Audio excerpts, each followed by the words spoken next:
Oh, Kidder, it's always bad when you have a bad beer. Don't you hate bad beer? I do hate bad beer. And you would think people have been making beer for years. People have got to have this process down. There should never be a bad beer. It should all be good beer by now.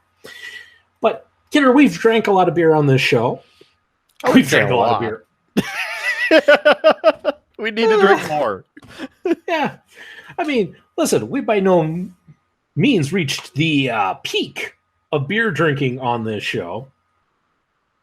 But we have a great opportunity, and that was for us to actually go and learn and see a home brew from the Brewmaster of the Triple B, the local geek, Derek, has invited us over to partake in the brewing process and to film some of this.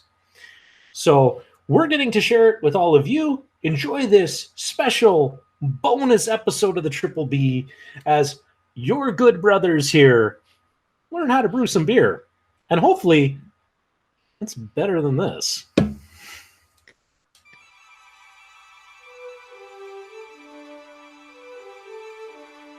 Our adventure in brewing took us across the mighty Missouri River to the city of Mandan and the home of the Triple B Brewmaster, the local geek. After navigating construction, all we needed to get started was the arrival of Kidder, who had found himself delayed with yard work. Derek had already set up his equipment as if he knew Kidder was going to be late and started boiling 6 gallons of water that would eventually become the beer we were seeking.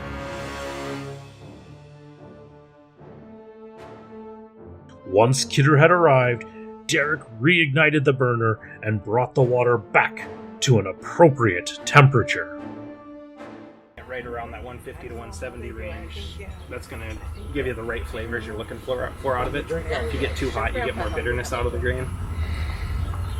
You want some cool grain, is what you're saying. Moderate. Cool grain. Moderate. All right. Here we go. Kidder helped Derek pour nearly 10 pounds of grain and a bit of smoked peat into a bag that would be placed in the mash tun and soaked in hot water for an hour. I'll stand upwind, otherwise I'll die. And this is going to go into that cooler there.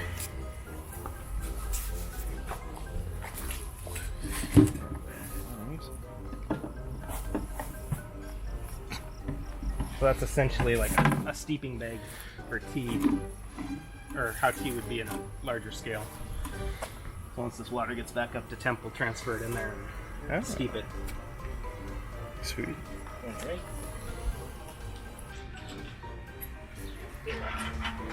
So you just cut the heat. Dump her in here. Okay. So try not to burn our hands.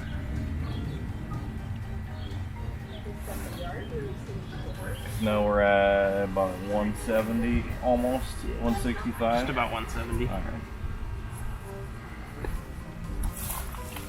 With the water reaching 170 degrees, it was time for it to travel from the kettle through the tubing and into the mash tun.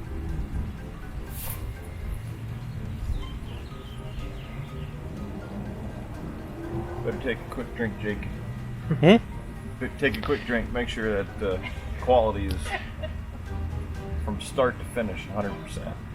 Yeah, no, I'll pass. Pass on that one. I mean, for this nice toasty day, nice toasty beverage. It's straight from the spigot on the side of the house. Oh, sweet. North Dakota's finest water. Yep. I do have a clean hose that I use for it. I don't use a normal garden hose. Oh, okay.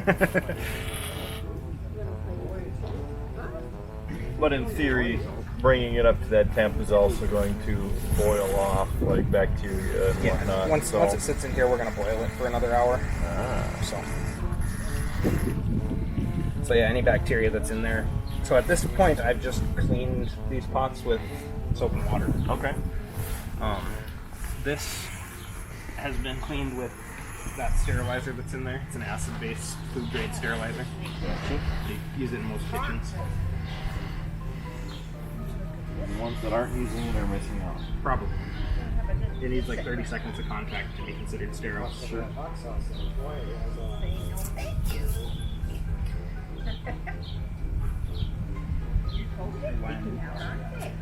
As Derek poured the water out of the kettle and into the mash tun, the once crystal clear liquid began taking on the color of the grain. So you can already see we're starting to steep out some of the color from the grains there. The other thing this is going to do, it's going to extract all the sugars out of the grain. And that's what's ultimately going to ferment into the alcohol, is the sugars that are coming out of that grain.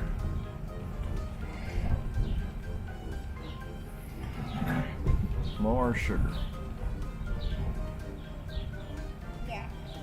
Of course, that wouldn't just equate to more alcohol by adding more sugar.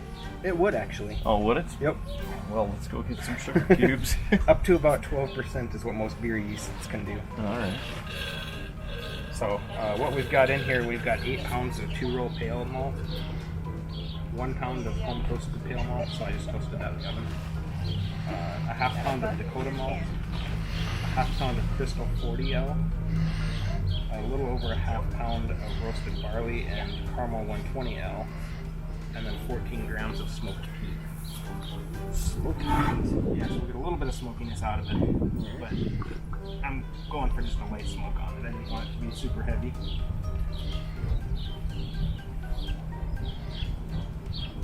And it'll be a Scottish ale when it's done.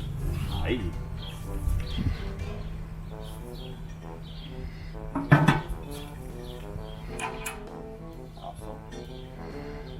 Quick release is definitely handy. Oh, I love it. It's the second time I've ever gotten to use it. Oh, all right. I got it for my birthday. Or for Christmas. One of the two.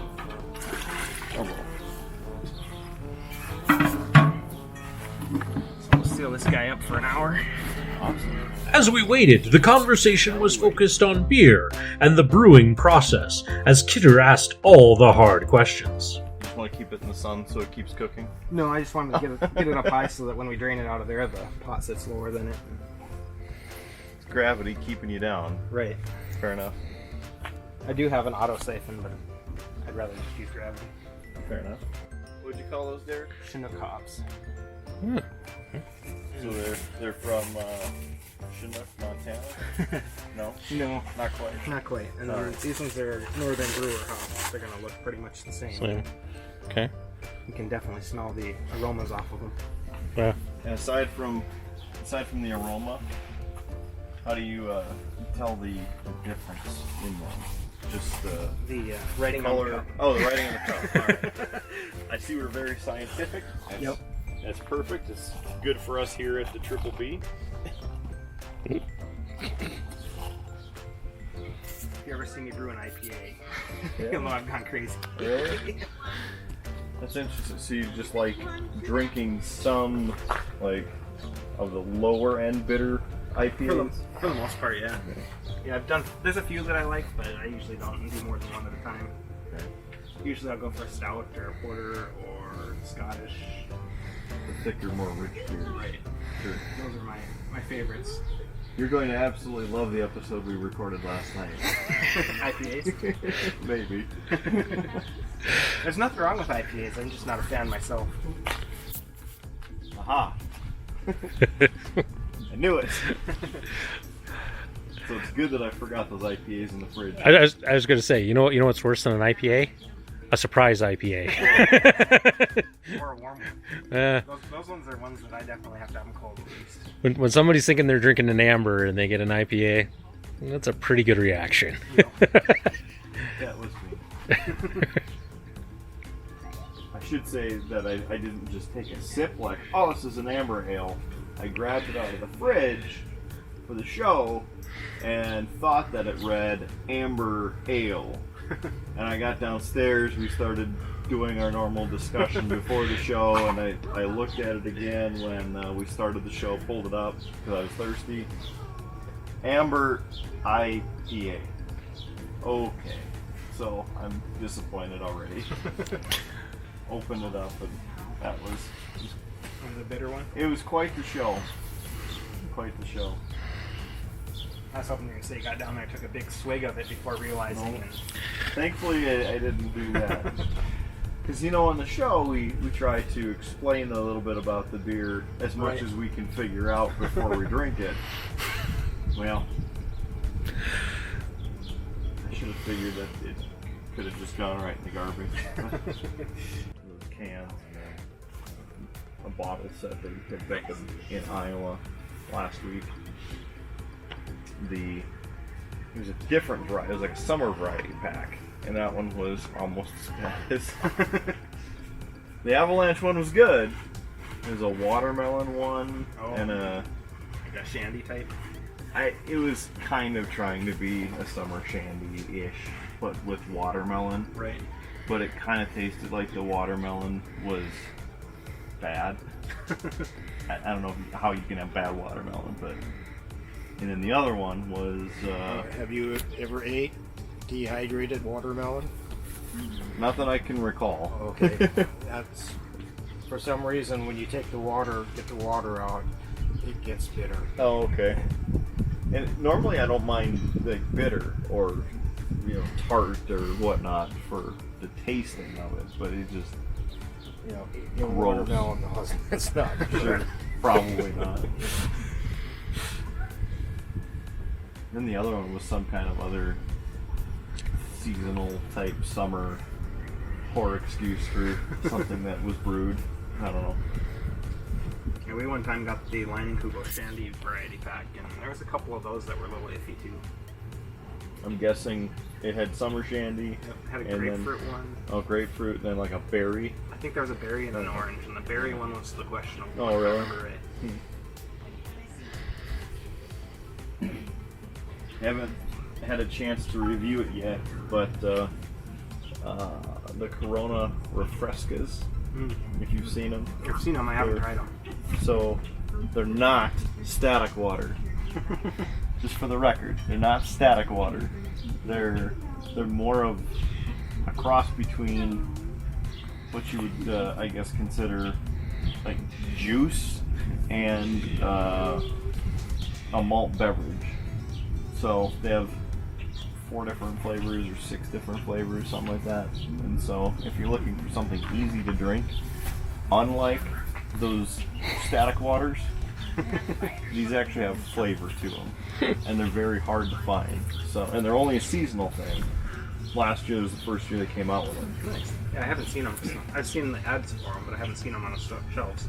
Yeah, we found them in Des Moines, and we bought 2 boxes of them because Samantha likes them. So then I tried some of the ones that she had left, and the flavor is actually good. Nice. Degree range when I do that. But sure. But yeah, the temperature, it's within that 20-degree range, and it's going to lose a little bit in here. But it holds it really well in there. I was surprised the first time I did it. So I was skeptical. So again, when we put it in there, it was at 160, About 165. 165. Yep. When after it's been in there for an hour, it cools down maybe 10 degrees. Yeah, I'd say it's going to be 5 to 10 degrees. It's going to be a nice amber color, probably. I like your probably. It should be, maybe, except for now that it's being recorded for this show. Probably not. As long as But it's not probably. clear, we're okay. Yeah, as long as it's not clear. Perfect. If it's clear, we got a problem.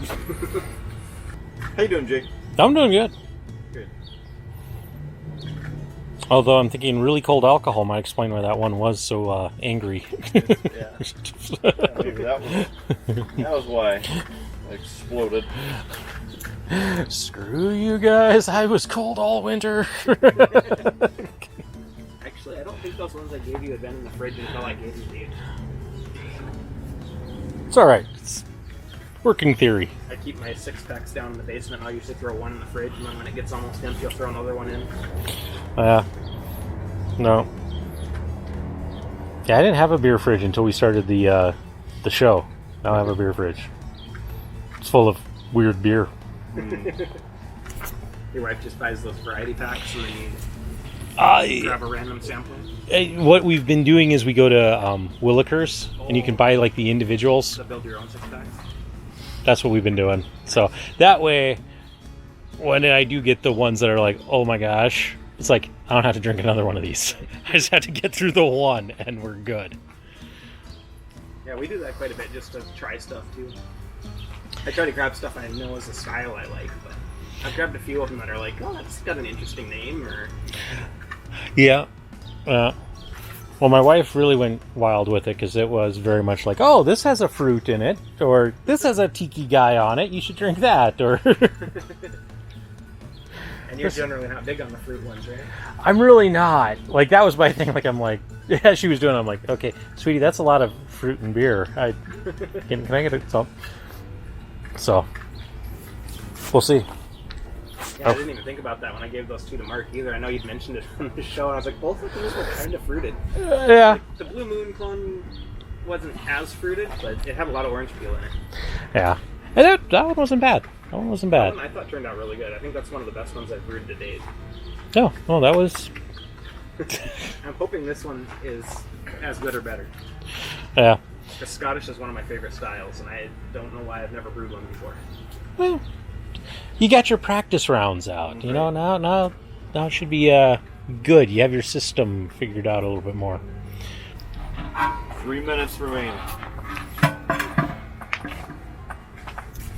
Get the action shots. As the time ticked down, Derek made sure that equipment was sterilized and in its proper place, ready for the next step. Nice and sterilized. Yeah, as I said before, at this phase it doesn't need to be sterile necessarily because it's going to get boiled, but I like to keep the hoses sterile anyway. I didn't make it this last year, but they gave me the recipe to make it at home. I made a batch.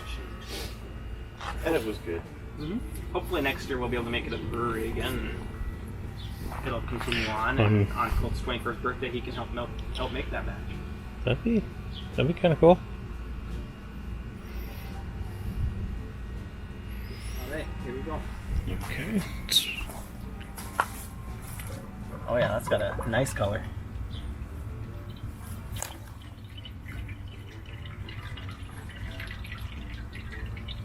As the dark brown liquid flowed back into the kettle, the sound and aroma told us that we were getting closer to a tasty brew.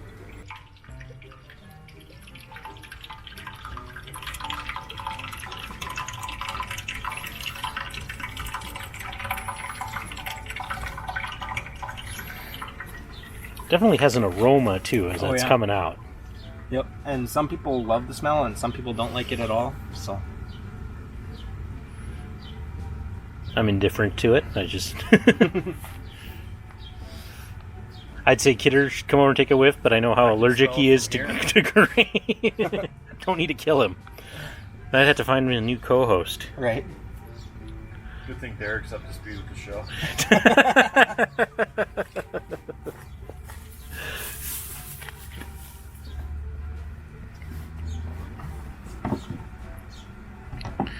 Oh yeah, look at that. Oh, hot. Maybe. The bag was just sitting where it comes out. If you want to get a shot in there, you can. Yeah. Would love to get a shot in there. Does it look, a little different, yeah?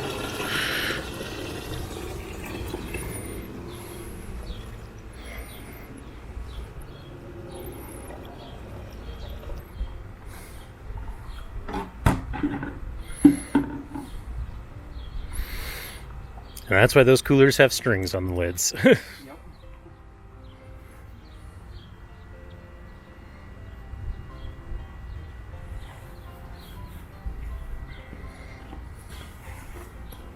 So we got about 5 gallons back out of there. Looks like we're sitting at about 150.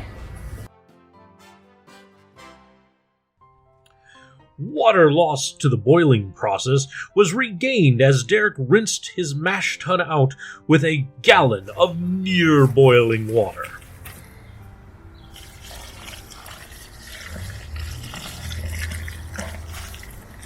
Nice and shiny. Look at that.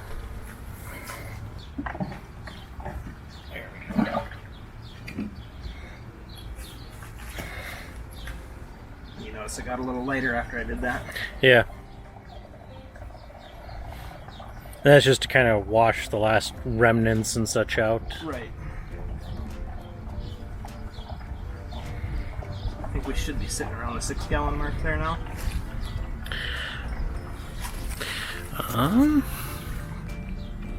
Looks pretty close to that.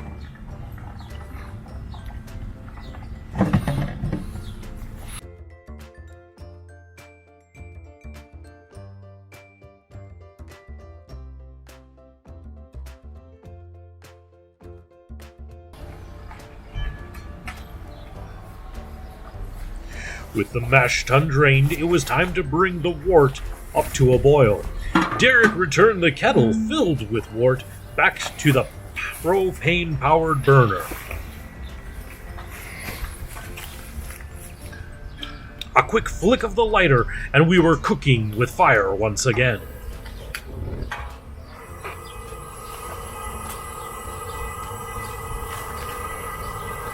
I usually just crank that full open until we get a boil, and then I turn it down a little bit so it's not a super hard boil once it gets going.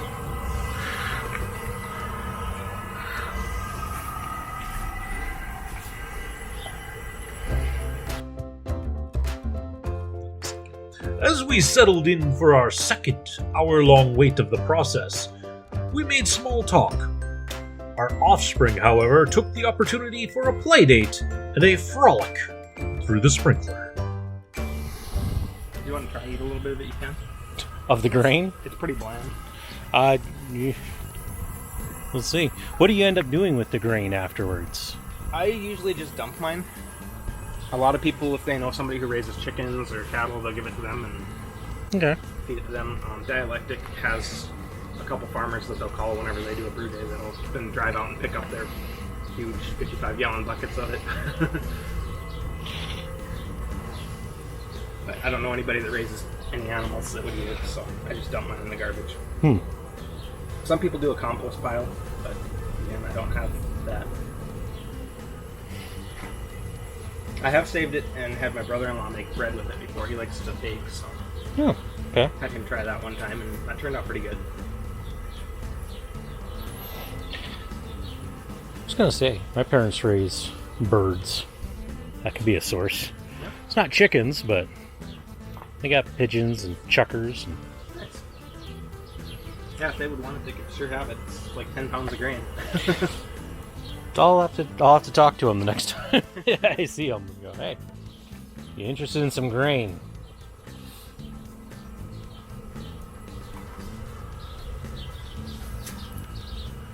There's Kidder doing what Kidder does best. Deleting old text messages. Deleting old text messages or erasing the evidence. Yes. So we're putting the hops in at the beginning of the boil. I can smell them from here. This is sometimes a violent process. Sweet. Great. I try to add them a little bit at a time.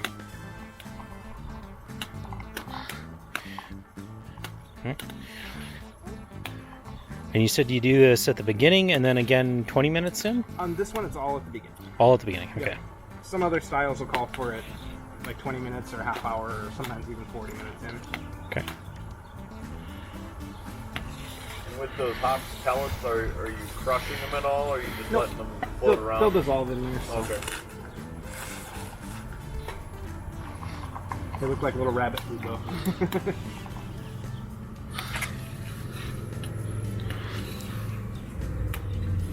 Derek gave the wort a good stir as he mixed in the hops. You can already kind of see the hop residue on the Yeah. side there where it's. You can even see it in the foam and such.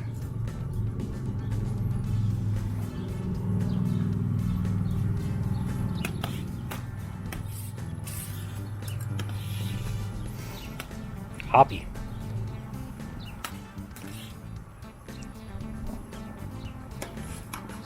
The aroma of the wort filled the air and filled us all with the hope that this brew would be better than the worst beer known to man, the dreaded Lost Lake.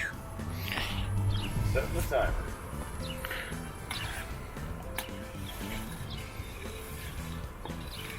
It's got some good aroma now.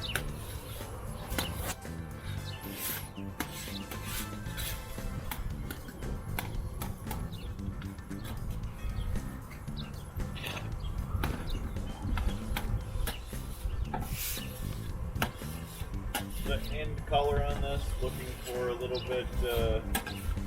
Probably a darker amber. Pretty similar to what we saw come out of the Okay. mash tun there. It's pretty dark right now, though. It might be a little darker than I thought, but that smoked peat's going to add some darkness. Sure.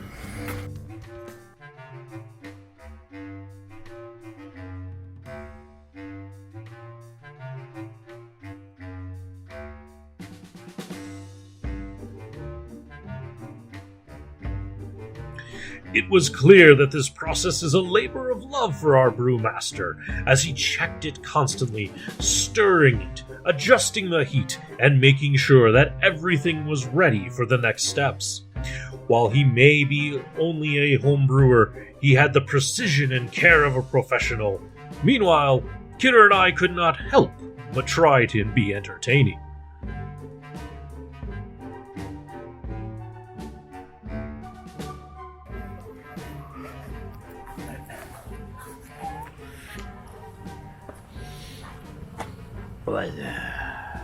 Fun story about these quick disconnects. Before I got them, I just had a barb that I pushed the hose onto. And as I was transferring from the mash tun back into this pot on one of my first batches with it, the hose slid off of that barb because it heated up and expanded. Whew. And that was what made me decide to get those quick disconnects. Yeah. No, those things are handy. They are. Handy, they work pretty slick. I didn't lose too much beer because I shut the valve off quick. Jacob. Kidder, how are you enjoying the brewing process? This is thrilling. Are you on the edge of your seat? Almost. Mm. I paid for the whole seat though, so I want to use the whole seat. Seat, not just the edge. Correct. I see.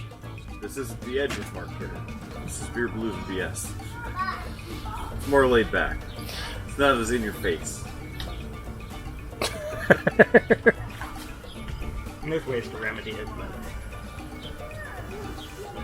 like you said, add water, or add a little sugar water actually would be the ideal way to do it, because you lose that sugar if you just put water in it and water it down a little bit. Sure. Don't want to cheat the system. Hello.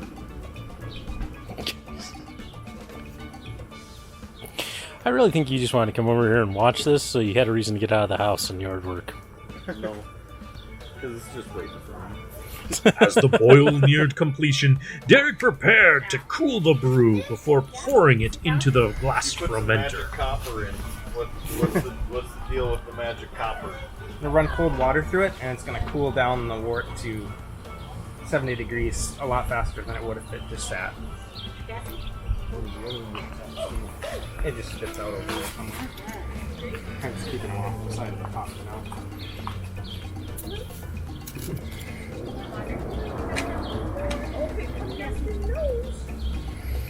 Good way to cool down beer and water your lawn at the same time. Basically, yeah.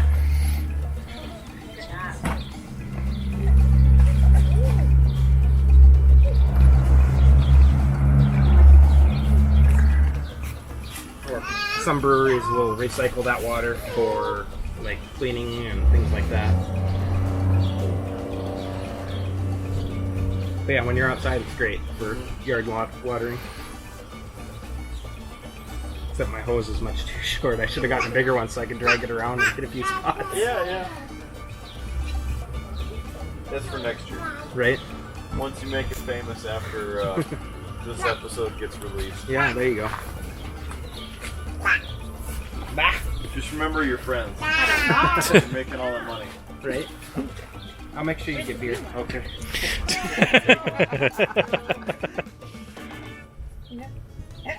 One thing we can say we'll take. You find some rocks. But hey, if you want to buy us a beer, you can hit that buy a beer button right on our website. Oh, you got one of those now, huh? Well, No. maybe by the time this episode hits it, we'll have it. You are so hopeful. Future Howard, get on that. Or maybe I need to get on it. I don't know. I'll make the button.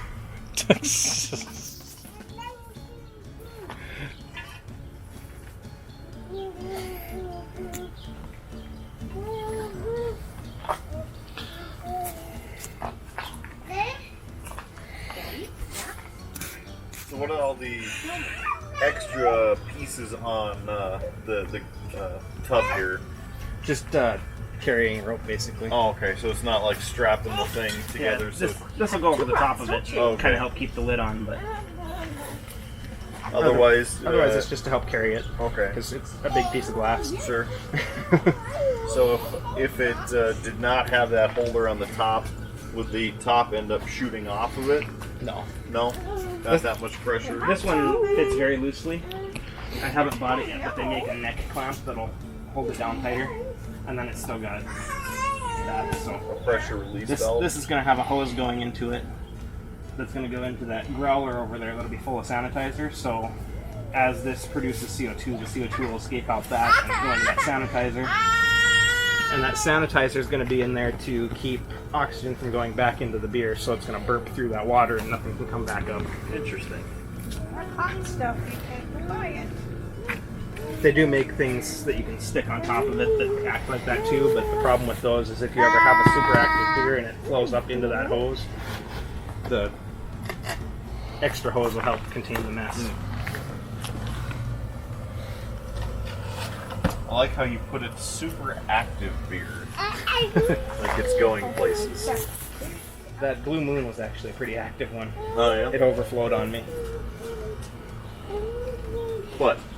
Nothing. I'm asking the tough questions. Though. You are. Like, where's our beer? I recall it takes several weeks for the fermentation process, I so know that we have this beer. I'm sure there's other beer. you're so hopeful. Well, you know. Yeah, it'll take probably about a week to ferment, and then the bottling process is another 2 weeks.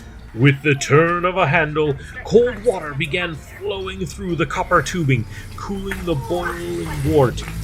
We were nearing the end of the process. Yeah, if you want to feel the water coming through here, it's pretty warm. It's not hot. Yeah, no, that is And as this goes through, it slowly gets cooler Cooler. and cooler. Yeah, you can already see that dropping.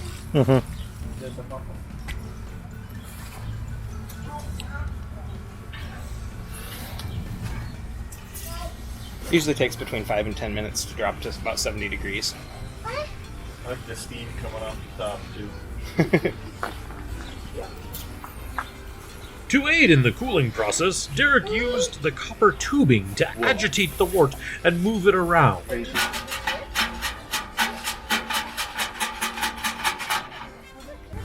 So with the copper tubing, did you end up getting that assembled Yeah, somewhere? I bought it like that. Okay. So you didn't end up having to buy like 40 feet of... 50. You were a very good guess. Okay. 50 feet of copper cabling and then or tubing and then getting it bent. No, I bought it pre-assembled. Okay.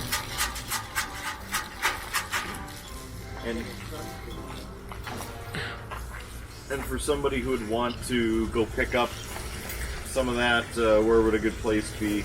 Amazon's where I got mine. Okay. More beers in other spots. There, aside from your brewery here in the area in town, are there any other places that you can get stuff locally where you want to? I mean, that you stop by and grab some equipment? And... I'm sure most of the breweries in town would be willing to help out homebrewers because we don't have a homebrew shop in town. So Okay. we have Vintner's Winery, which carries some beer stuff, but it's pretty limited. They do mostly wine stuffs. I'm guessing you can't go down for some copper tubing and... Probably not. You'd probably be better off going to like an HVAC place for that. It's nice. Walk in there and Hey, y'all got any brewing equipment? Borrow? You just ask him to bend you a copper tube into the coil like that. Oh, okay. Fair enough.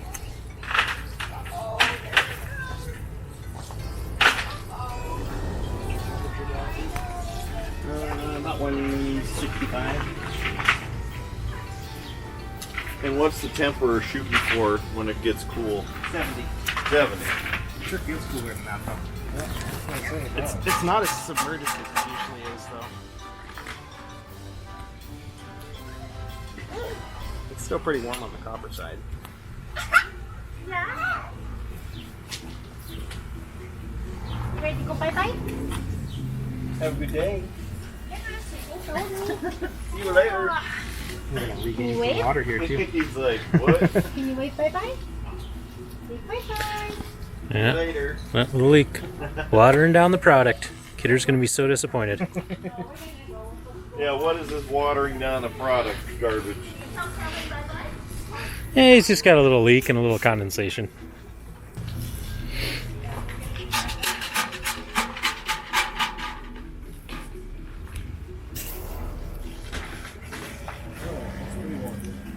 Yeah, when I agitate it back up a little bit. It's a really good process.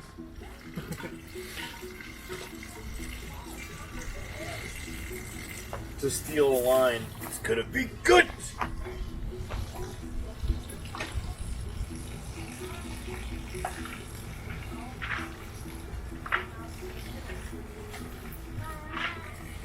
As the wort cooled, Derek placed his hose into the fermenter and ensured that the next pieces of equipment were sterilized. Then it was time to get the yeast.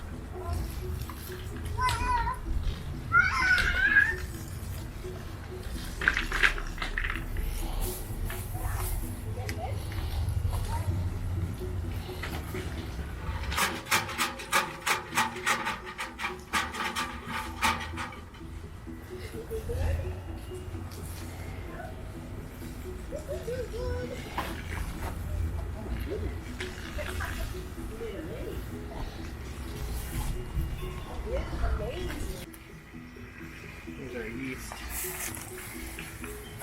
It's a little slurry with the sugar water. Okay. Looks a little milky.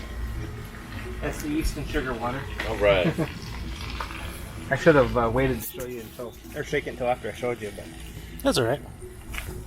Does it end up settling and separating? yeah, before I shook it, there was a yeast cake on the bottom, about half a finger maybe. Oh, okay. I don't know how to do the math to tell you how many cells that is, but it's No. a lot. That'll be for the next episode. You'll have it all figured out. I'm not doing that math. No? No. Or Draw it. Future Howard. No. Drawing the line. Not going to calculate the cells in that yeast. Well, here comes the magic. Just making sure the thermometer is fully submerged. Oh.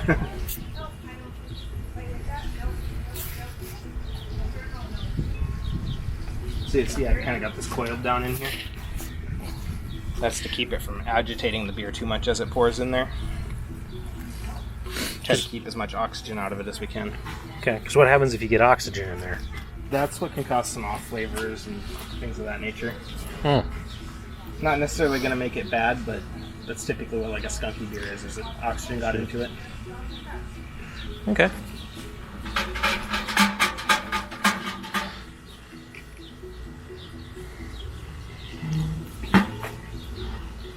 Just under 100.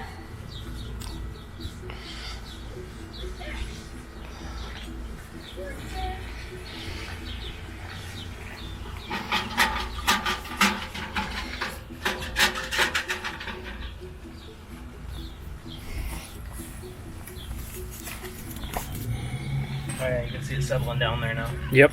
So I came in and got the shot. Actually, it grew quite a bit.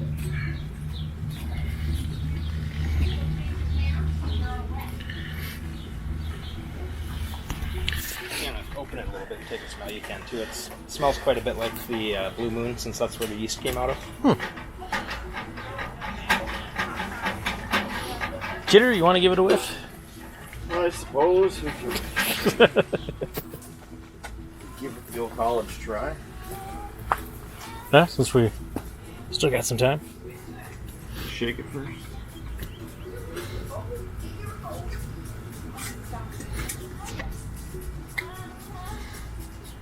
Ah, yes. Yes, very, very. Yeah, yeah, you can pick that up.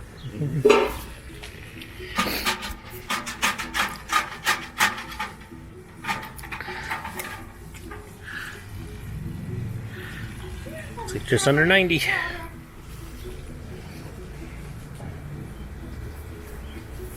Where the inlet's the bottom tube, so it goes all the way to the bottom. So by the time it reaches the top of the beer, it's pretty warm. Especially when we first started, it was probably still 120 or better coming out of the hose. Sure. That'd be a good time to water those peonies, you know. This has been your gardening tip with Kidder. People think I'm joking about that, but I mean, you did help that lilac bush. Yeah. One of these days we'll tell that story. Maybe not today. Maybe not tomorrow. But someday. Someday. I think there are people who would be disappointed that that story never got told. You may be the only one. Really? I was going to be disappointed if the driving down the road sideways story never got told. Yeah, I'm glad I got to tell it. I'm glad that you got to tell it. Because you were able to live that in full Right? rage. I don't know. So what I'm hearing is I need to get Mike on the show Probably. to tell the lilac bush Probably. story. Yeah, yeah. That's the only way I'm going to get it. Okay. Yeah.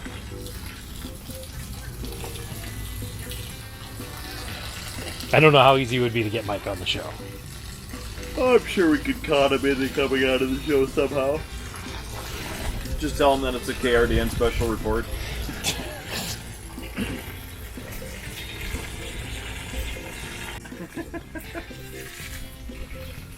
I wasn't overly excited. What? It's an honor to be the first excursion. Our first excursion for the show. I don't know. Couldn't you count last week's? Probably not. Okay. I've already been there.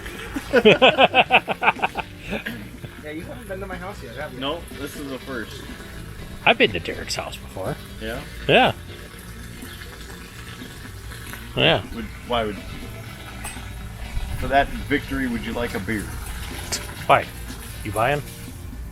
About 3 weeks?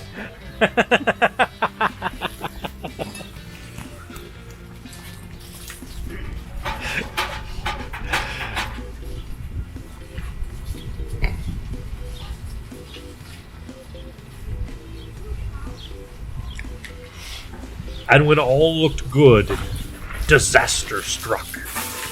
Oh boy. We blew a sprocket. So much for the quick release. That one's not on a quick release, Oh, although it had good timing. yeah, you walked away and your feet didn't get wet.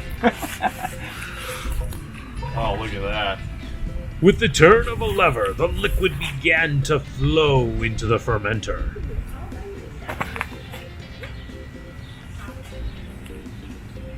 That amazing, amazing, wonderful nectar of the gods.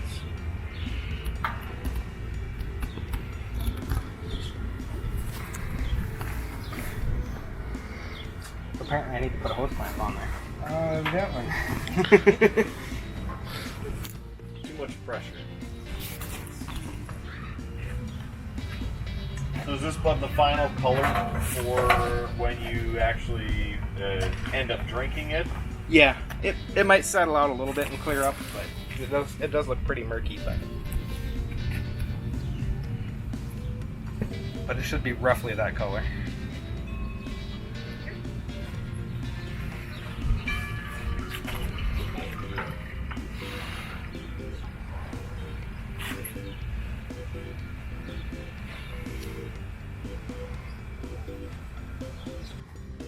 when we introed the show. Yeah. We should have had one of those say, roll that beautiful beer footage. Missed jokes. It's such a missed opportunity. It is. We can still say it. I may have already turned on the camera and said that just so I have it, and it might be on the end of the thing. So does that mean that the beautiful beer footage has already been rolled? At this point, yes. We must go back! Oh, here comes the measurement, right? Yep.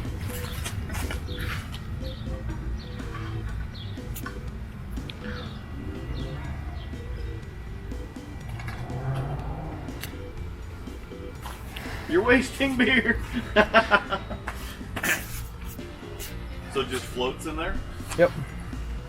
So there's some bubbles there. You can kind of see it though. We're at about 1.050.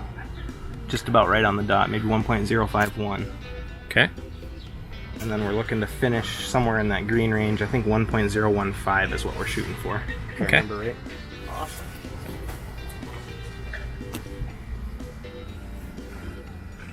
Who said we're wasting it? Oh. Want to give it a try? A bit tart?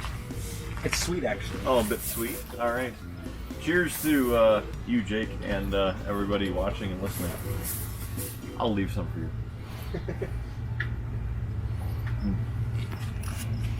That is very interesting. You better selfie mode for this. Let's. Whoa. Told you it did that. Uh huh. It's essentially, if you've ever had Malta Goya, it's essentially what that is with hops in it. I have not. Gonna hand that back to you. So I can do this. It's very interesting. Now we're just going to dump this in here. With yeast added, it was now time to seal it up and prepare for fermentation.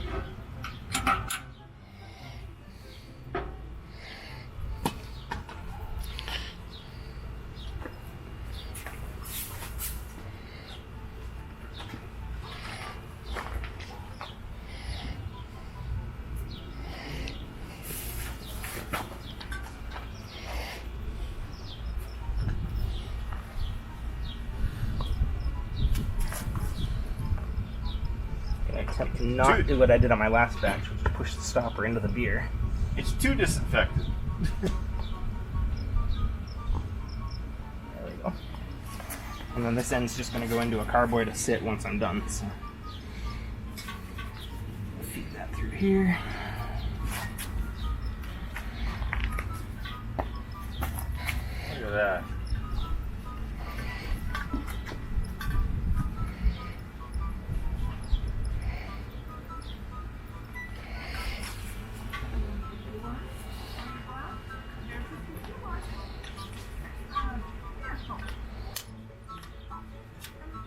Clips in for safety.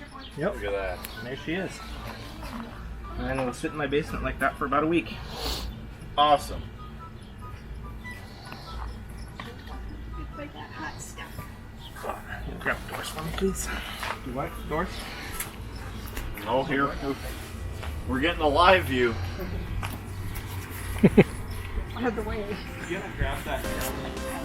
Yeah.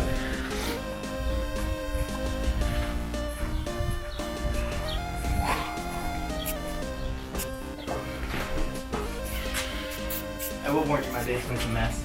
That's okay. I'll edit it out. This is how you break into Derek's home.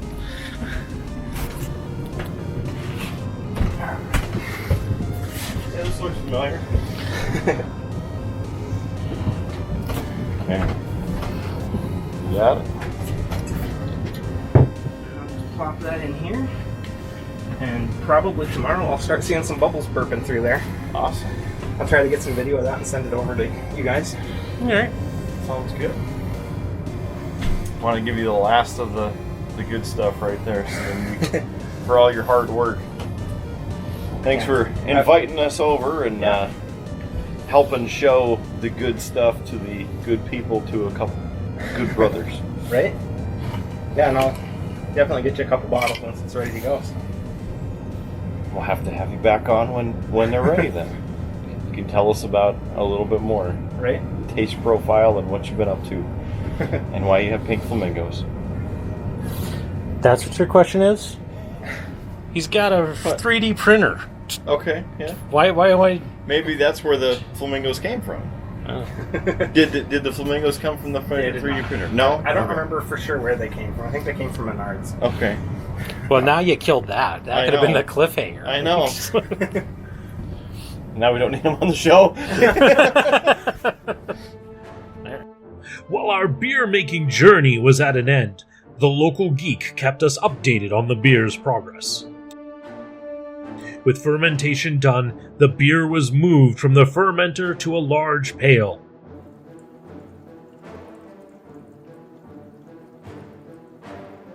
From here, he could dispense the product of his hard work into a collection of sterilized bottles. The last step was to apply a cap and wait until the Day of Judgment on the Triple B.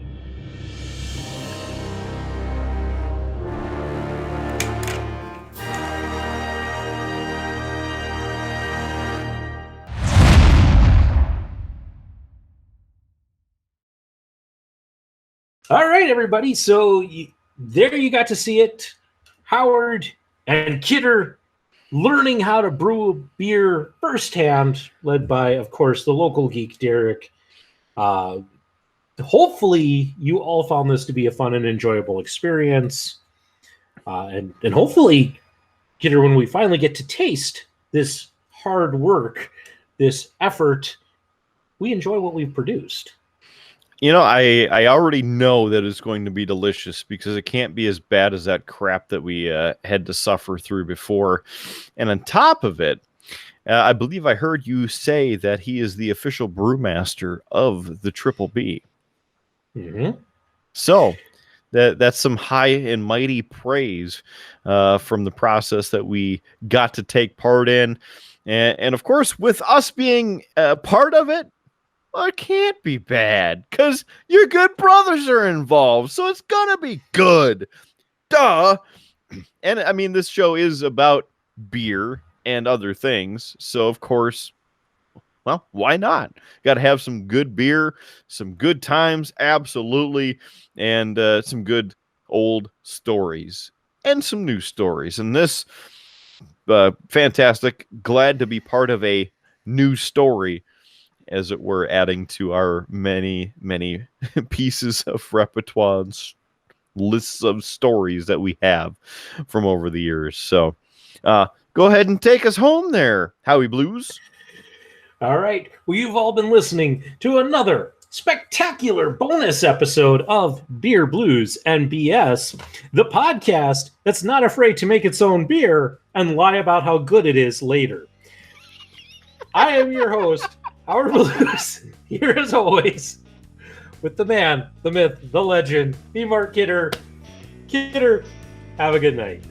Hey, you have a good one too, and we'll catch you on, what do we say? Oh yeah, free beer tomorrow, because the beer's not ready today, so free beer tomorrow, and we'll catch you on the next one down the road.